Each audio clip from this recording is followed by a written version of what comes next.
Hi friends, அஸ்ஸலாமு அலைக்கும். Welcome to Nijla Fareed kitchen. எல்லோரும் எப்படி இருக்கீங்க? சேஃபாகவும் நலமாகவும் இருப்பீங்கன்னு நம்புகிறேன். இது வந்துட்டு டே மைன் லைஃப். ஒரு சிஸ்டர் வந்துட்டு ரொம்ப நாளாக லாங் வீடியோ போடுங்கன்னு சொல்லியிருந்தாங்க. ஸோ பிஸியாக இருந்ததுனால போட முடியல, ஷார்ட் வீடியோவுமே போட முடியல. சரி, இன்றைக்கி லாங் வீடியோ போட்டுடலாம் அப்படிங்கிறதுல தான். இன்றைக்கி வந்துட்டு மார்னிங் வந்துட்டு ப்ரேயர் பண்ணிவிட்டு தொழுதுட்டு குரான் ஓதிட்டு வாக்கிங்லேருந்து ஆரம்பிக்கும் வீடியோ. ஸோ இது வந்துட்டு ஒரு 2-3 நாள் உள்ள வீடியோ தான். கரெக்டாக இது வந்துட்டு ஃப்ரைடே எடுத்த வீடியோ. ஸோ வாக்கிங் தான் கிளம்புனேன். ஸ்ட்ரைட்டாக நடந்து வந்து ரைட்டில் கட் பண்ணோம்னா வந்துட்டு அம்மா பூங்கா. அம்மா பூங்காவுக்கு போகும்போது தான் ஞாபகம் வந்துச்சு, கையில் காசு எடுத்துகிட்டு வரல. ஸோ உள்ள என்ட்ரன்ஸில் வந்துட்டு காசு கொடுக்கணும். ஒரு 5 ருபீஸ் கேட்பாங்க. ஸோ ஜிபேலாம் கிடையாது. ஐயோ மறந்துட்டோமே அப்படின்னு சரி இப்படியே வந்துட்டு லெஃப்டில் வந்துட்டு சேதுபதி நகரில் அப்படியே ஸ்ட்ரைட்டாக இப்படியே நடக்கலாம் அப்படின்னு சொல்லிட்டு நடந்து போயிட்டுருந்தேன். ஸோ இதுதான் அம்மா பூங்கா. யாருமே இல்லை ரோட்டில், ஒருத்தவங்க மட்டும் நடந்துகிட்டு இருந்தாங்க, வயசானவங்க. ஸோ சரி நான் வந்து போக வேண்டிய கட்டாயம்ங்கிறதுனால போயிட்டேன். ஸோ காலையில் பார்த்தீங்கன்னா ஏர்லி மார்னிங் மாதிரி இருந்துச்சு. நான் போன டைம் வந்துட்டு 8 மணி. ஸோ அவ்வளோ மேகமாக ஜில்லுன்னு செம்ம சூப்பராக இருந்துச்சு கிளைமேட்டு. எத்தனை பேர் இந்த கிளைமேட்டை ரசிச்சிருப்பீங்கன்னு தெரியல. இந்த மாதிரிலாம் நீங்களாம் வாக்கிங் போயிருக்கீங்களா? இந்த டைம்லலாம் செம்ம சூப்பராக இருந்துச்சு ஃபீலு. ஸோ அப்படியே நடந்து போயிட்டு அப்படியே வீடியோ எடுத்துகிட்டு போயிட்டுருந்தேன். நான் வந்துட்டு 13வது ஸ்ட்ரீட்டில் இருக்கிற ஓம் சக்தி நகரில். ஸோ இது வந்துட்டு சேதுபதி நகரில் 14வது தெரு வரையும் நடந்தேன். ஸோ நான் போயிட்டு கீழே லேசாக தூரிச்சு. பால் வண்டிக்காரவங்களுமே பால் ஊற்றிட்டு போகிறாங்க, ரிட்டன் போகிறாங்க. நான் வந்துட்டு இப்போ தான் பால் கொடுக்க போகிறாங்களோ அப்படின்னு நினச்சேன். அவ்வளோ க்ளவுடியாக இருந்துச்சு. ஸோ லேசாக தூரிக்கிட்டே இருந்துச்சு. என்னடா காலை காமிக்கிறேன்னு நினைக்காதீங்க. ஸோ இந்த செப்பல்லாம் போட்டுட்டு போகாதீங்க. இந்த மாதிரி செப்பல்லாம் வாக்கிங் போகும்போது நான் மழைங்கிறதுனால போட்டுட்டு வந்துட்டேன். ஷூ போட்டால் நல்லா கம்ஃபர்டபுளாக நடக்க முடியும். ஸோ காலில் வந்துட்டு ரேஷஸ் ஆகாமல் இருக்கும், நடக்கிறதுக்குமே வந்துட்டு நல்லாயிருக்கும். அதனால தான் நான் காலை காமிச்சிருந்தேன். ஸோ அப்படியே நடந்து வந்துட்டு 14வது தெருவுக்குள்ளே நான் வந்து அப்படியே வந்துட்டேன். இதுக்கு மேலே வந்துட்டு நடந்தோம்னா மழை வந்துடும். குடை வேறு எடுத்துகிட்டு போகலை, மழையில் நனைஞ்சிடக்கூடாது அப்படிங்கிறதுனால ஒரு 3/4 மணி நேரம் நடந்திருப்பேன். நடந்துட்டு அப்படியே வீட்டுக்கு போயிடலாம் அப்படின்னு சொல்லிட்டு வீட்டுக்கு தான் நடந்து போயிட்டுருக்கேன். ஸோ அப்படியே நடந்து வந்துட்டு இருந்தோம்னா மொத்தம் 3 பாதையில் வந்துட்டு 4 வழி சாலை பிரியும். 12வது ஸ்ட்ரீட்டில் 13வது ஸ்ட்ரீட்டில் அப்படி அப்படியே பிரியும். ஸோ நடந்து வந்துட்டுருக்கையில் இந்த இடத்துல ஒரு மரம் இருந்துச்சு. சின்ன வயசு ஞாபகம் வந்துருச்சு. ஸோ இலையை அசைச்சு பார்த்தேன், தண்ணி இருக்கும்னு பார்த்தா தண்ணி இல்லை. நைட்டு பெஞ்ச மழைங்கிறதுனால தண்ணிலாம் இல்லை. அதோட சரி பக்கத்தில் ஆள் வந்துக்கிட்டு இருந்தாங்க, கூச்சமாக இருந்துச்சு, அதோட அப்படியே போயாச்சு. ஸோ இது வந்து 12வது ஸ்ட்ரீட்டு. எங்கேயுமே வந்துட்டு 4 வழி சாலை பிரியும். ஸோ இப்படியே என்ன நடந்தோம்னா நம்ம ஸ்ட்ரைட்டாக நம்ம தெரு வந்துடும். ஸோ அப்படியே நடந்து வந்துட்டுருந்தேன். இது வந்துட்டு லாஸ்ட்டாக வந்துட்டு அம்மா பூங்கா என்ட்டு நம்ம போகணும் இல்லையா, 13வது ஸ்ட்ரீட்டு, அங்கே வந்தாச்சு. ஸோ அப்படியே நடந்து வந்துட்டுருக்குல ஒரு வீட்டில் வந்துட்டு மருதாணி, முல்லைப்பூ, செம்பருத்தி, முருங்கை இதெல்லாம் நின்றுட்டு இருந்துச்சு. பார்க்க ரொம்ப அழகாக இருந்துச்சு. இதெல்லாம் பார்த்து எவ்வளோ நல்லாச்சு. எங்கள் ஊரில் பார்த்தது இதெல்லாம். இப்போல்லாம் யார் இதெல்லாம் வைக்கிறாங்க வீட்டில்? எல்லாருமே வீடு கட்டுறேன்னு சொல்லிட்டு அப்படியே வெட்டி போட்டுடுறாங்க செடியெல்லாம். ஸோ நம்ம ஏரியாவுக்கு வந்தாச்சு. இதுதான் நம்ம ஏரியா. இப்படியே ரைட்டில் பார்த்தீங்கன்னா பாருங்கள் எவ்வளோ தண்ணி இருக்குதுன்னு. எப்படி தான் நடப்பாங்களோ தெரியல, ரொம்ப கஷ்டம். ராம்நாடு சாக்கடை அப்படின்னு சொல்கிறது சரியாக தான் இருக்குது. என்னதான் இருந்தாலும் கிராமம் மாதிரி வராது. மழை பெஞ்சிச்சின்னா இந்த இடத்த சொல்லவே வேணாம், அவ்வளோ இதாக இருக்கும். ஸோ எங்கள் ஏரியாவுமே ரொம்ப மோசமாக இருந்துச்சு. இப்போ கல் போட்டு பாருங்கள், பக்கத்துலலாம் எவ்வளோ குப்பையாக இருக்குன்னு. இந்த இடத்துலலாம் ஆளுங்க இருக்காங்க. ஸோ வந்துட்டு இந்த இடத்துல தண்ணி நின்று அப்படியே கொசெல்லாம் ஆயும், ரொம்ப ஸ்மெல்லாக இருக்குன்னு சொல்லிட்டுலாம் கம்ப்ளைண்ட் பண்ணிக்கிட்டு இருந்தாங்க. ஸோ இந்த தெருவுக்குள்ள வந்துட்டு சொந்த வீட்டுக்காரவங்க எல்லாருமே வந்துட்டு மொங்காங்கல்ல போட்டு அப்படியே தண்ணியை வந்துட்டு ஸ்டாப் பண்ணி வச்சுருக்காங்க. இப்போ வந்து ஓரளவு பரவாயில்லாமல் இருக்குது. இதுதான் நாங்கள் இருக்கிற வீடு. இப்படியே வந்துட்டோம்னா ரைட்டில் நம்ம வீடு. ஸோ இதில் இங்கே வந்துட்டு டாக்டர்ஸ் ஆஃபீஸர்லாம் இருக்காங்க இந்த ஏரியாவில். இந்த வீட்டில் தான் டாக்டர்ஸ் இருக்காங்க. இது நம்ம காம்ப்ளெக்ஸ். ஸோ நம்ம காம்ப்ளெக்ஸ் வந்தாச்சு. வந்து கொஞ்ச நேரத்துலேயே மழை பிடிக்க ஆரம்பிச்சிருச்சு. நல்ல வேளை தப்பிச்சு ஓடி வந்துட்டேன். ஸோ வந்துட்டு வீட்டில் வந்து பார்த்தா பையன் எப்படி தூங்குறான்னு பாருங்கள், காமிக்கிறேன். ஸோ நான் வந்துட்டு செடியெல்லாம் வாங்கி வைக்கிறது, மாடு வந்து சாப்பிட்டுட்டு போகிறது, இல்லைன்னா வாடிடுறது, இதை தான் வேலை. ஸோ அங்கங்கே செடி வச்சுருப்பேன். இப்போ திரும்ப தூக்கி செவர்லேயே வச்சுட்டேன். ஸோ மாமியாரும் பையனும் நல்லா தூங்கிட்டு இருந்தாங்க. இதுவுமே வந்து எகுத்த மாதிரியே வந்துட்டு காலி இடம் கிடக்கு, அங்கேயுமே தண்ணி தேங்கி தான் நிற்கும். இதனாலேயே தான் நாங்கள் வீடு காலி பண்ணி போகிறோம். ஸோ வீடுமே பத்தலை. அதனால் இந்த 2 காரணத்தினால தான் நாங்கள் வீடு காலி பண்ணி போகிறோம். நாங்கள் இருக்கிற ஏரியா ரொம்ப கஷ்டமாக இருக்குது. ஸோ பாருங்கள் பையனை இந்த கிளைமேட்டில் வந்துட்டு இந்த பையன் பாய் விரிக்காமல் பெட்ஷீட் போத்தாமல் சோஃபாவில் கூட படுக்காமல் கீழே படுத்து கிடக்குறான். ஷர்ட் கூட போடாமல் படுத்துடுவான். இப்போ என்னமோ ஷர்ட்டை வந்து கழட்டி விட்டுட்டு படுத்து கிடக்குறான். ஸோ பாருங்கள் மழை பெய்ய ஆரம்பிச்சிருச்சு. ஸோ பையனை எழுப்பி விட்டுட்டு சத்தம் போட்டுட்டு நான் வந்துட்டு அவனுக்கு பிரேக்ஃபாஸ்ட்டுக்கும் லஞ்சுக்கு வந்துட்டு சேமியா தான் ப்ரிப்பேர் பண்ணிகிட்டு இருந்தேன். நான் சேமியா எப்படி செய்வேன்னு காமிக்கிறேன். தேங்காய் எண்ணெய் சேர்த்துக்கிடுவேன். சேமியா உப்புமாலாம் செய்யும்போது தேங்காய் எண்ணெய் சேர்க்கும்போது நல்லாயிருக்கும், நல்லா வாசமாக இருக்கும். ஸோ கடுகு சேர்த்துட்டு 2 காஞ்ச மிளகாய் சேர்த்து கொஞ்சமாக கருவேப்பிலை சேர்த்துட்டு 2 பெரிய வெங்காயம் சேர்த்துக்கிட்டேன். வெங்காயம் வந்து அதிகமாகவும் தக்காளி வந்து கம்மியாகவும் சேர்த்தா நல்லாயிருக்கும். சின்ன வெங்காயத்தில் சேர்ந்தால் இன்னும் சில டேஸ்ட்டாக இருக்கும். ஸோ நல்லா வதக்கி விட்டுட்டு அதுக்கப்புறம் லாஸ்ட்டாக தக்காளி சேர்த்துக்கிடுவேன். சேமியா வந்துட்டு தண்ணி வந்துட்டு அளவாக வச்சு கரெக்டாக செஞ்சோம்னா நல்லா ஒட்டாமல் குலையாமல் வரும். ஸோ வந்துட்டு சேமியாவாக இருக்கட்டும் உப்புமாவாக இருக்கட்டும் ஒரு கையில் கொட்டிட்டு ஒரு கையில் வந்துட்டு கிளறி விட்டுக்கிட்டே இருங்க. தண்ணியுமே வந்துட்டு 2 டம்ளர் வச்சா போதும் ஒரு பாக்கெட்டுக்கு. ஸோ ஒரு தக்காளி போட்டு நல்லா வதக்கிக்கிறேன். லைட்டாக உப்பு சேர்த்து வதக்கணும், நல்லா மசிஞ்சு வந்துடும். நான் மஞ்சத்தூள்லாம் சேர்க்க மாட்டேன். 1 டீஸ்பூன் வந்துட்டு மிளகாத்தூள் மட்டும்தான் சேர்ப்பேன். நான் மஞ்சத்தூள்லாம் உப்புமாவுக்கோ இது சேமியாவுக்கோ செய்ய மாட்டேன். நம்ம சூடாக செஞ்சுட்டு நம்ம வந்துட்டு ஹாட் பாக்ஸில் எடுத்து நம்ம சேவ் பண்ணும்போது நம்மளுக்கு நல்லா உதிரியாக இருக்கும். நான் வெராமிக்கல் சேமியா தான் செஞ்சுருக்கேன். இந்த சேமியா வந்து சேம் வந்துட்டு இடியாப்பம் சாப்பிட்ற மாதிரியே இருக்கும், ஃபீலு சூப்பராக இருக்கும். நான் முன்னாடி அணில் சேமியா சமைப்பேன். இப்போ எனக்கு இது ரொம்ப பிடிச்சிருக்கிறதுனால இது செய்கிறது. எப்போயாவது சேமியா சாப்பிட்றோம், சரி பிடிச்ச மாதிரி சாப்பிட்டுக்குவோம் அப்படின்னு இதுதான் வாங்குகிறேன். சேமியாவுக்குமே உப்புமாவுக்குமே வந்துட்டு மீன் குழம்பு, கருவாட்டு குழம்பு, கறி குழம்பு, என்ன குழம்பு இருக்கோ வச்சு சாப்பிட்டோம்னா சூப்பராக இருக்கும். நீங்கள் வந்துட்டு சேமியா சாப்பிடாதவங்க, இனிப்பு சாப்பிட மாட்டீங்க அப்படின்னா இந்த மாதிரி குழம்பு வச்சு ட்ரை பண்ணி பாருங்க, சூப்பராக இருக்கும். 1 டீஸ்பூன் தான் வந்துட்டு நான் மிளகாத்தூள் சேர்த்தேன். பச்சை மிளகாயுமே சேர்த்துக்கலாம். காஞ்ச மிளகாத்தூள் சேர்க்குறதுனால பச்சை மிளகா பார்த்து சேர்த்துக்கிறேங்க. நான் அது சேர்க்கல, ரொம்ப காரமாக இருக்கும் அப்படின்னால. ஸோ வந்துட்டு ஒரு பேக்கெட்டுக்கு வந்துட்டு நான் 2 டம்ளர் தண்ணி தான் வைக்கிறேன். இதுவே கரெக்டாக இருக்கும். நல்லா ஹை ஃப்ளேமில் வச்சு நல்லா கொதிக்க வச்சு போட்டுக்கிடுங்க. நான் வந்துட்டு வெராமிக்கல் சேமியாங்கிறதுனால நார்மலாக போட்டுட்ருக்கேன். இதுவே நான் அணில் சேமியா உப்புமாவாக இருந்துச்சுன்னா ஒரு கையில் கொட்டிக்கிட்டு ஒரு கையில் கரண்டியை வச்சு கிளறுவேன். ஸோ நல்லா ஹை ஃப்ளேமில் வச்சுட்டு தண்ணி இஞ்சி வந்ததுக்கப்புறம் சிம்மில் வச்சு நல்லா கிளறி விட்டுக்கிறேங்க. இந்த மெத்தடில் ஃபாலோ பண்ணி பாருங்கள், கண்டிப்பாக சூப்பராக வரும். நான் இப்படி தான் ட்ரை பண்ணுவேன். பையன் வந்துட்டு லஞ்ச் நான் ஆல்ரெடி நிறைய வீடியோவில் சொல்லியிருக்கேன். லஞ்ச் வந்துட்டு மீன் குழம்பு, கறி குழம்புனா மட்டும்தான் சார் வந்துட்டு லஞ்ச் கொண்டுட்டு போவார். மற்ற டைமில் வந்துட்டு டிஃபன் தான் கொண்டுட்டு போவார். சாப்பாடு அப்படியே கொண்டுட்டு வந்துடுறோம். ஹஸ்பண்டுக்கு செய்யும்போது செஞ்சு கொடுத்துருவேன். ஸோ ஹஸ்பண்டுக்கு செய்யலைன்னா பையனுக்கு மட்டும் செய்கிறதா இருந்தால் டிஃபன் தான் மோஸ்ட்லி கொடுத்து விட்டுருவேன். ஸோ அவனுக்காக மெனக்கிட்டு நம்ம செய்கிறோம், கஷ்டப்பட்டுட்டு சாப்பிடாம வந்துடுறான். அதனால் எதுக்கு போட்டுக்கிட்டு ரிஸ்க் எடுத்துக்கிட்டேன்னு சொல்லிட்டு டிஃபனை கொடுத்துட்டு வந்தோம்னா கம்ப்ளீட்டாக சாப்பிட்டுட்டு வந்துடுவான். அதனால் டிஃபன் தான் கொடுத்து விட்டுறது. காலையில் மாமியாருக்கும் பையனுக்கும் வந்துட்டு பிரேக்ஃபாஸ்ட்டுக்கு வந்துட்டு சேமியா தான் செஞ்சுருந்தேன். எங்களுக்கு வந்துட்டு ராகி கூழ் செஞ்சுக்கலாம் அப்படின்னு. எங்களுக்கு வந்துட்டு சேமியா பிடிக்காது. ஸோ அதனால் வந்துட்டு அவங்களுக்கு மட்டும் செஞ்சுக்கிட்டேன். ஸோ பாருங்கள் எவ்வளோ உதிரியாக வந்திருக்கு. ஆறுனாமே இன்னுமே நல்லா உதிரியாக இருக்கும்.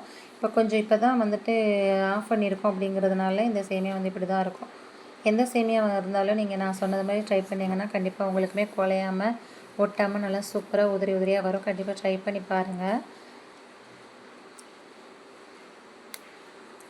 ஸோ நான் வந்துட்டு 10th படிக்கும்போது நான் சமையல் கற்றுக்கிட்டேன். 10th 9th படிச்சுட்டு ஹாஸ்டல்லேருந்து வரும்போதெல்லாம் நான் சமையல் கற்றுக்கிட்டேன்.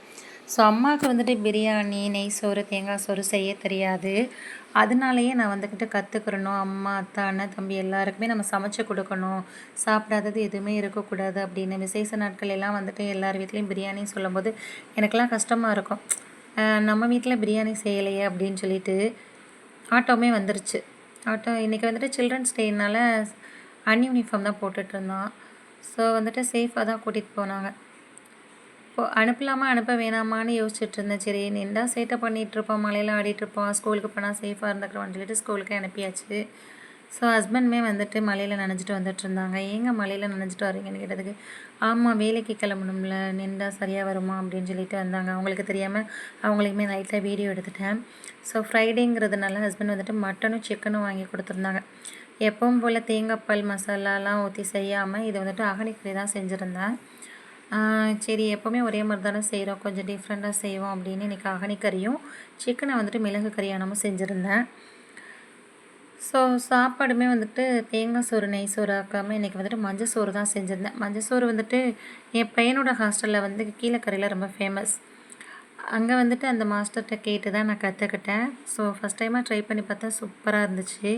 கண்டிப்பாக என்னோடய வீடியோவில் நான் ட்ரை பண்ணி பார்த்துட்டு டேஸ்ட்டாக நல்லா இருந்தால் மட்டும்தான் நான் வீடியோ போடுவேன். கண்டிப்பாக என்னை நம்பி என்னோடய வீடியோ பார்த்து என்னோடய ரெசிபீஸ்லாம் நீங்கள் ட்ரை பண்ணி பாருங்கள். கண்டிப்பாகவே டேஸ்ட்டாக இருக்கும். நான் டேஸ்ட் பண்ணி பார்த்து நல்லா இல்லைன்னா அந்த வீடியோவை நான் போட மாட்டேன். கண்டிப்பாக நஜிலா வீடியோ அப்படின்னா இவங்க வீடியோ நல்லாயிருக்கும், சமையல் நல்லாயிருக்கும் அப்படின்னு நீங்கள் என்னை நம்பி பார்த்து ட்ரை பண்ணணும் அப்படிங்கிறதுல தான் நான் போடுவேன். ஸோ என் ஃபேமிலிக்கு எப்படி நான் அக்கறையாக செஞ்சு கொடுக்கணும் அதே மாதிரி தான் நான் உங்கள்கிட்டையுமே வந்துட்டு அக்கறையாக ஷேர் பண்ணிக்கிறேன். ஸோ அதனால் வந்துட்டு என்னோடய வீடியோவை வந்துட்டு ஸ்கிப் பண்ணாமல் பாருங்கள். ஸோ இந்த எண்டில் ஏன் சொல்கிறேன்னு நினைக்காதீங்க. ஒரு தடுமாற்றம், ஒரு பயம்தான். டக்குன்னு நம்ம வந்து மீடியாவுக்கு முன்னாடி பேசுகிறோம் அப்படிங்கிறதுனால. ஸோ என்னோடய வீடியோ வந்துட்டு உங்களுக்கு மோட்டிவேஷனாகவும் அண்ட் இன்ட்ரெஸ்ட்டாகவும் இருக்கும். புதுசாக பார்க்குறவங்க கண்டிப்பாக சப்ஸ்கிரைப் பண்ணிவிட்டு பாருங்கள், ஷேர் பண்ணுங்கள் உங்கள் ஃபேமிலிக்கு அண்ட் ஃப்ரெண்ட்ஸ்க்கு. ஸோ ஹனிக்கறி பண்ணிவிட்டு நான் குக்கரில் தான் வச்சுருந்தேன். குக்கரில் வச்சுட்டா சீக்கிரமாக வேலை முடிஞ்சிடும் அப்படின்னு. ஸோ லைட்டாக 1/4 டீஸ்பூன் மஞ்சள் தூள் சேர்த்துட்டு குக்கரில் வச்சு மூடி வச்சுட்டேன் ஒரு 6 விசிலுக்கு. ஸோ அந்த மாதிரி தான் வந்துட்டு நான் வீட்டில் ஃபீல் பண்ணியிருக்கேன். பிரியாணி செய்ய தெரியல அப்படின்லாம் அம்மாவுக்கு. அதுக்கப்புறம் மந்தி சோறு, தேங்காய் சோறு, நெய் சோறு, பிரியாணி இப்போ எல்லாமே அத்தைப்படி தெரியாத சமையலுங்கிறதே இல்லை. நான் வந்துட்டு அம்மாட்ட கேட்டு கற்றுக்கிட்டது. அம்மாட்ட என்ன கேட்பேன்னா, மீன் கழுவியில் நான் பார்த்துட்ருப்பேன். அப்போ அம்மாட்ட கேட்பேன், எப்படிம்மா இது செய்கிறது அது செய்கிறது அப்படின்னு கேட்டு ரொம்ப இன்ட்ரெஸ்ட்டோடு செஞ்சதான். நான் உள்ளே வந்து சமைக்க கற்றுக்கிட்டதுக்கப்புறம் சமையல் கட்ட என்னோடய பொறுப்பில் வந்துருச்சு. அம்மா ஒரு வெங்காயம் கூட உரிச்சு கொடுக்க மாட்டாங்க. அம்மா வெளியில் போயிடுவாங்க. கரெக்டாக சாப்பிட்ற டைமுக்கு வந்துட்டு என்ட்ரி கொடுப்பாங்க, அவ்வளோதான். அதை எங்கள் வீட்டில் நாங்கள் 6 பேர். நாங்கள் 4 பேர் கூட பிறந்தவங்க, அம்மா அத்தாவோட சேர்த்து 6 பேர்.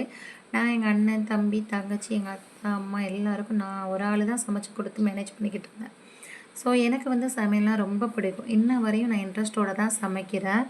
நம்ம சமைச்சு ஆசையாக பார்த்து சமைச்சு கொடுத்து அவங்க சந்தோஷமாக சாப்பிட்டுட்டு அவங்க முகத்தில் அந்த சந்தோஷத்தையும் ஆக ஆக நம்மளை புகழும்போது இருக்குமே சந்தோஷம். அந்த சந்தோஷம் கிடைக்குமா நம்மளுக்கு? அதுதாங்க நம்மளுக்கு கிடைக்கிற முழுமையான ஒரு சந்தோஷம். அதுக்கப்புறம் இப்போ என் ஹஸ்பண்ட் என் பசங்களுக்கு வந்துட்டு பார்த்து பார்த்து சமைச்சு கொடுக்குறேன்.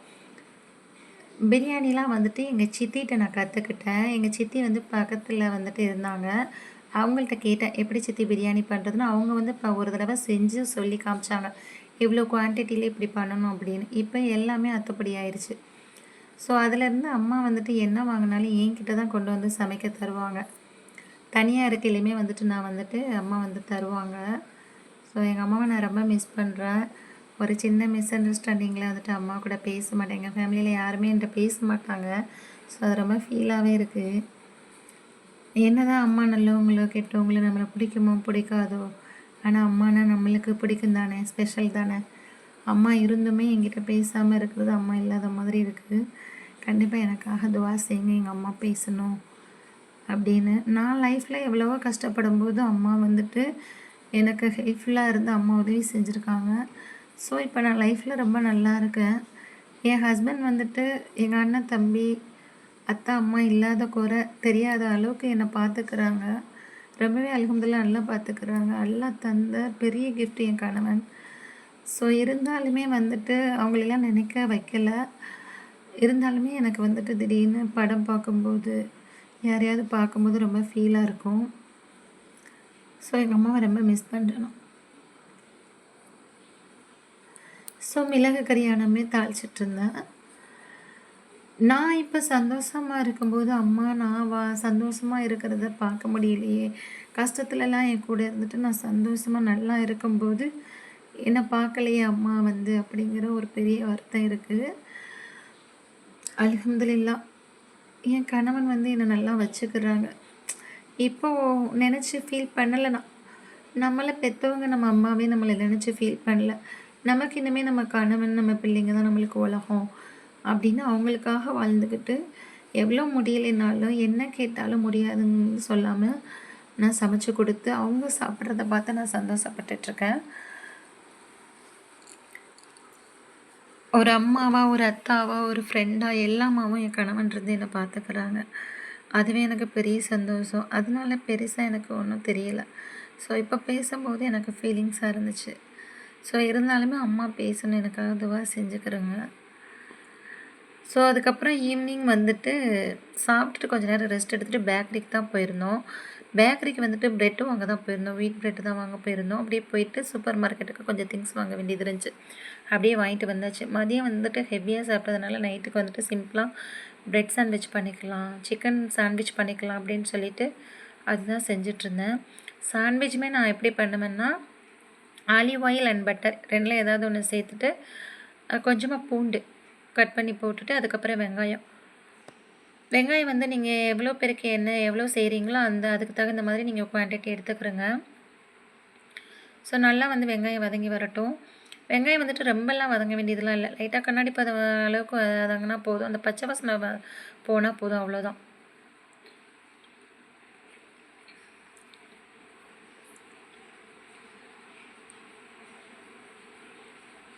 ஸோ நல்லா வதக்கிட்டு இப்போ வந்துட்டு ஒரு தக்காளி சேர்த்துக்கலாம். ஸோ இப்போ வந்துட்டு தக்காளி சேர்த்துக்கலாம். ஒரு தக்காளி சேர்த்துக்கிறேன்னா தக்காளி சேர்த்துட்டு அதுக்கப்புறம் ஒரு 1/2 டீஸ்பூன் வந்துட்டு இஞ்சி பூண்டு பேஸ்ட்டு சேர்த்துக்கலாம். தக்காளியெல்லாம் சேர்த்துட்டு இஞ்சி பூண்டு சேர்க்கும்போது அந்த தக்காளி வந்து அந்த இஞ்சி பூண்டு பேஸ்ட்லேயே நல்லா மசிஞ்சு வந்துடும். ஸோ இப்போ வந்துட்டு 1/4 டீஸ்பூன் வந்துட்டு உப்பு சேர்த்துக்கிறேன். நல்லா வதங்கி வரட்டும் வெங்காயமும் தக்காளியும்.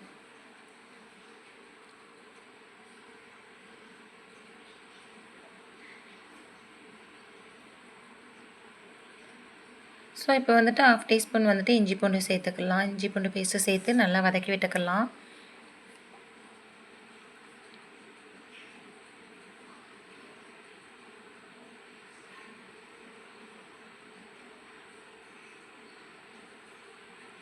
இப்போ வந்துட்டு இதுக்கு என்ன மசாலா சேர்க்கலான்னா, காஷ்மீரி மிளகாத்தூள் 1 ஸ்பூன் நான் சேர்த்துக்கிறேன். உங்கள்கிட்ட நார்மல் மிளகாத்தூள் இருந்தாலும் சேர்த்துக்கிறேங்க. பெப்பரிக்கா பவுடர் சேர்த்துக்கிறேங்க. பெப்பரிக்கா பவுடர் இல்லை அப்படின்னா சிக்கன் 65 மசாலா சேர்த்துக்கிட்டு லாஸ்ட்டாக அரகினோ சேர்த்துக்கிறேங்க. சேர்த்து எல்லாத்தையும் நல்லா மிக்ஸ் பண்ணி விட்டுக்கலாம்.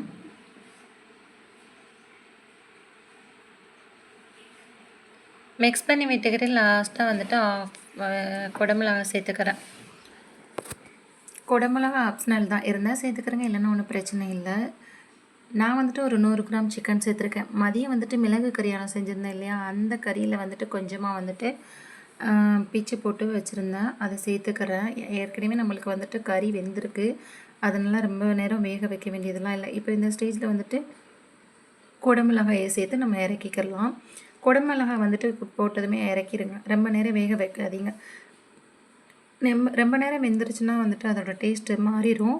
ஸோ பாஸ்தா, நூடுல்ஸ், சாண்ட்விச் இந்த மாதிரி செய்யும்போது குடமிளகாய் வந்துட்டு லாஸ்ட்டாக சேர்த்து உடனே டக்குன்னு ஆஃப் பண்ணி எடுத்துருங்க. அப்போ தான் அதோடய டேஸ்ட்டு வந்துட்டு க்ரன்ச்சியாக நல்லாயிருக்கும், வாசமாக. ஸோ இந்த ஸ்டேஜில் வந்துட்டு நம்ம இறக்கிக்கலாம். ஸ்டஃபிங் ரெடி ஆயிடுச்சு.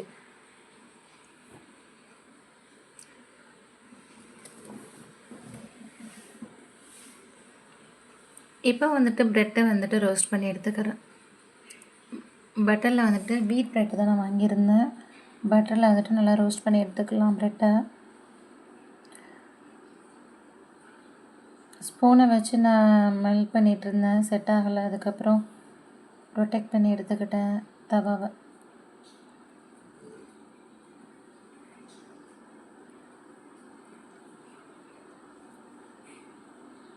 ஸோ இப்போ நல்லா ப்ரெட்டை வந்துட்டு ரோஸ்ட் பண்ணி எடுத்துக்கலாம்.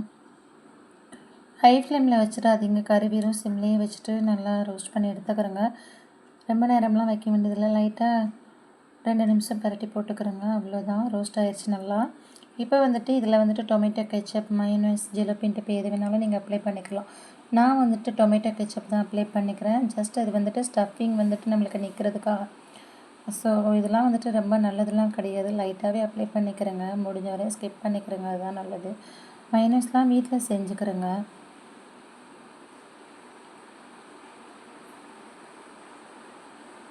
ஸோ என்னோடய வீடியோ வந்துட்டு தனியாக வேணும்னா நீங்கள் கமெண்ட்டில் சொல்லுங்கள். நான் வந்துட்டு தனியாக உங்களுக்கு ஷேர் பண்ணுறேன். இந்த வீடியோவில் ஃபுல் வீடியோவில் எடுக்க முடியல அப்படின்னா வந்துட்டு நான் தனியாக அதுக்கு வீடியோ போடுறேன். ஸோ இனிமேல் வந்துட்டு வீடு மாறியாச்சுல, ஸோ இனிமேல் கண்டிப்பாக டெய்லி வீடியோ போடுறேன். வீடு பார்த்ததுனால தான் வந்துட்டு வீடியோ போட முடியல. இந்த சரௌண்டிங்லேயே தான் கிடச்சிருக்கு. ஹஸ்பண்ட் அதான் ஆசைப்பட்டாங்க, இங்கே தான் பழக்க வழக்கம் இருக்குது, இங்கே தான் ஃப்ரெண்ட்ஸ்லாம் இருக்காங்க அப்படின்னு. எனக்கு எங்கனுக்குள்ளே கிடைச்சாலும் பரவாயில்ல, ஓகே தான் அப்படின்னு தான் இருந்தேன். ஸோ அதே மாதிரியே ஹஸ்பண்ட் ஆசைப்பட்ட மாதிரியே இந்த சரௌண்டிங்லேயே கிடச்சிருச்சு. இன்ஷா அல்லாஹ் அடுத்த வாரம் நாங்கள் காலி ஆயிடுவோம். துவா செய்யுங்க. அதுக்கப்புறம் நாங்கள் சொந்தமாக வீடு வாங்கிட்டு போகணும். துவா செய்யுங்க. அந்த ஒரு ஹாஜத்து தான் இருக்குது. மற்றபடி எந்த குறையும் இல்லை. அல்ஹம்துலில்லாஹ் எல்லாமே ஹஸ்பண்ட் நிறைவேற்றிட்டாங்க. அம்மா அத்தாட்ட அனுபவிக்காதது எல்லாமே ஹஸ்பண்ட்டை நான் எல்லாமே அனுபவிச்சிட்டேன். ஸோ இப்போ வந்துட்டு பெப்பர் மசாலா, மிளகு கறின்னு சொல்லுவாங்க இல்லையா, உப்பு கறின்னு சொல்லுவாங்க இதை. அது எப்படி செய்கிறதுன்னு பார்க்கலாம். அதுக்கு வந்துட்டு சின்ன வெங்காயம் ஒரு 100லேருந்து 150 கிராம் சின்ன வெங்காயம் எடுத்துக்கிறேங்க. கரெக்டாக சொல்லணும்னா ஒரு கைப்பிடி அளவு சின்ன வெங்காயம் எடுத்துக்கிறேங்க. எடுத்து நல்லா வந்துட்டு இந்த மாதிரி கட் பண்ணி எடுத்துக்கிறேங்க. நான் அருகாமனையில் எவ்வளோ காய்கறினாலும் கட் பண்ணி எடுத்துக்கிருவேன். ஸோ கத்தி வந்துட்டு இப்போ தான் கொஞ்சம் ரீசெண்டாக தான் பழகிக்கிட்டு இருக்கேன்.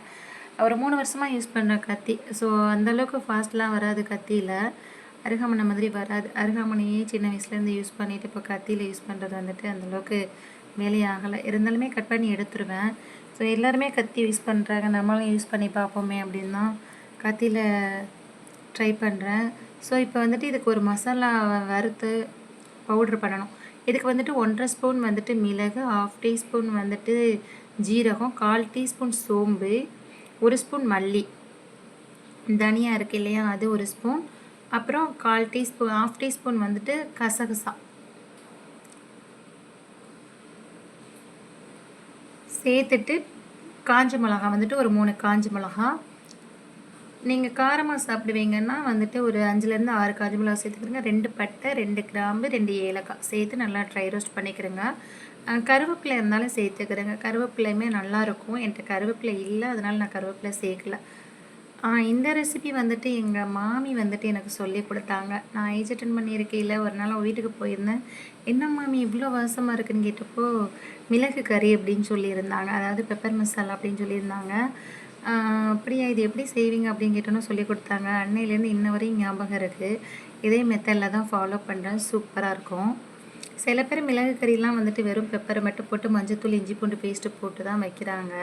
அது அந்தளவுக்கு நல்லா இருக்குமா என்னென்னு தெரியல. ஸோ நான் இப்படி தான் ட்ரை பண்ணுவேன். அதை தான் உங்கள் கூட ஷேர் பண்ணியிருக்கேன். கண்டிப்பாக ட்ரை பண்ணி பாருங்கள், நல்லாயிருக்கும். ஸோ வந்துட்டு ட்ரை ரோஸ்ட் பண்ணதை வந்துட்டு ஒரு பக்கம் ஆற வச்சுக்கலாம். ஆற வச்சுக்கிட்டு இருக்கிறதுலையே இதில் வந்துட்டு தாளிச்சுக்கிடுவோம். நல்லெண்ணெய் கண்டிப்பாக சேர்த்துக்கிறேங்க. நல்லெண்ணெயில் தான் நல்லாயிருக்கும். மிளகு கறி வந்து நல்லெண்ணெயில் தான் பண்ணணும். 2 காஞ்ச மிளகா, கருவேப்பிலை வந்துட்டு காம்போடு சேர்த்து கட் பண்ணி வச்சுருக்கிற சின்ன வெங்காயத்தையும் சேர்த்து நல்லா வதக்கிக்கிறேங்க. ரொம்ப முருகணும், நல்லா வந்துட்டு ப்ரௌன் கலரில் ஆகணும் அப்படின்லாம் இல்லை. லைட்டாக அந்த வெங்காயம் வந்துட்டு கண்ணாடி பதம் அளவு வந்தால் போதும். லைட்டாக சேஞ்ச் ஆனால் போதும். அப்போ தான் நல்லாயிருக்கும் சாப்பிட்றதுக்கு. ஸோ இப்போ வந்துட்டு 1 ஸ்பூன் வந்துட்டு இஞ்சி பூண்டு பேஸ்ட்டு சேர்த்துக்கிறேன். நீங்கள் வந்துட்டு 1 கிலோ 1/2 கிலோ சேர்க்குறீங்கன்னா அதுக்கு தகுந்த மாதிரி இஞ்சி பூண்டு வெங்காயம்லாம் சேர்த்துக்கிறேங்க. வெங்காயம் வந்து ரொம்பவும் சேர்க்க வேண்டியதில்லை. ஏன்னா வந்துட்டு மிளகு கறிக்கு வந்து இந்தளவு வெங்காயம் போதும். நான் வந்து பவுட்ரு பண்ணுறதுக்கு வந்துட்டு ட்ரை ரோஸ்ட் பண்ண மசாலா வந்துட்டு 1 கிலோ வரையும் நீங்கள் சேர்த்துக்கலாம். 1 கிலோ இருந்தால் எல்லா மசாலாவையுமே சேர்த்துக்கிறேங்க. நான் வந்துட்டு ஒரு 100 கிராம் தான் சேர்க்குறேன். ஒரு 100 கிராம், ஒரு 100 கிராம்லேருந்து 1/4 கிலோ வரையும் சேர்த்துக்கிறேன். நான் 1/2 கிலோ சிக்கன் எடுத்திருக்கேன். அதில் வந்துட்டு 100 கிராம் மட்டும்தான் சேர்த்துக்கிறேன். ஏன்னா வந்துட்டு ஹஸ்பண்டுக்கும் பையனுக்கும் பண்ணுறதுனால. எனக்கும் என் மாமியாருக்கும் நேற்று வச்ச மீன் குழம்பு இருந்துச்சு. முட்டைக்கோசு,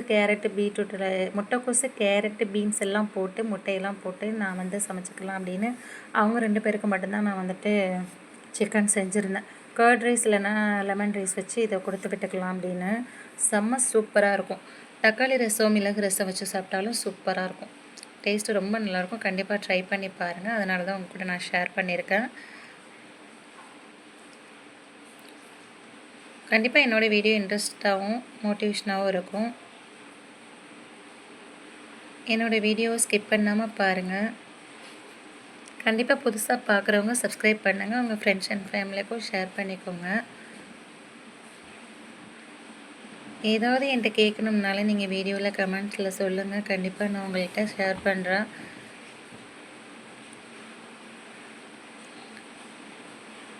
ஸோ இப்போ வந்துட்டு 1/4 டம்ளர் தண்ணி ஊற்றிக்கலாம். நான் அதை சொல்ல மறந்துட்டேன் பேச்சிலேயே. இஞ்சி பூண்டு பேஸ்ட்டெல்லாம் சேர்த்துட்டு, சிக்கன்லாம் சேர்த்துட்டு, அதுக்கப்புறம் லைட்டாக 1/4 டீஸ்பூன் மஞ்சள் தூள் சேர்த்துட்டு 1/4 டம்ளர் தண்ணி சேர்த்துக்கிறேங்க. தண்ணி சேர்த்து நல்லா வந்துட்டு அந்த உப்பு, அந்த தண்ணி, இஞ்சி பூண்டு பேஸ்ட்டு எண்ணெயிலே நல்லா வெந்து வரணும். ஒரு 10லேருந்து 15 நிமிஷம் வந்துட்டு நல்லா வேக வச்சுட்டு, நல்லா அந்த எண்ணெய் பிரிஞ்சு வந்ததுக்கப்புறம் அந்த ஸ்டேஜில் வந்துட்டு சிம்மில் அடுப்பை வச்சுட்டு 2 1/2 ஸ்பூன் வந்துட்டு பெப்பர், அந்த மசாலாவை ட்ரை பண்ணி வச்சுருக்கிற மசாலாவை நீங்கள் வந்துட்டு சேர்த்துக்கிறங்க. ரொம்பவும் ட்ரை ஆக்கிடாதீங்க, நல்லா இருக்காது. கொஞ்சம் வந்துட்டு எண்ணெயும் தனியுமா கொஞ்சம் லைட்டாக சதன்னு இருக்கணும். அந்த ஸ்டேஜில் வந்துட்டு பெப்பரை சேர்த்துட்டு ட்ரை ரோஸ்ட் பண்ணி வச்சுருக்கிற மசாலாவை சேர்த்துட்டு, அதுக்கப்புறம் கொஞ்சமாக கருவேப்பிலை, கொஞ்சமாக மல்லி இலை சேர்த்து நல்லா மிக்ஸ் பண்ணி விட்டுக்கிறோங்க.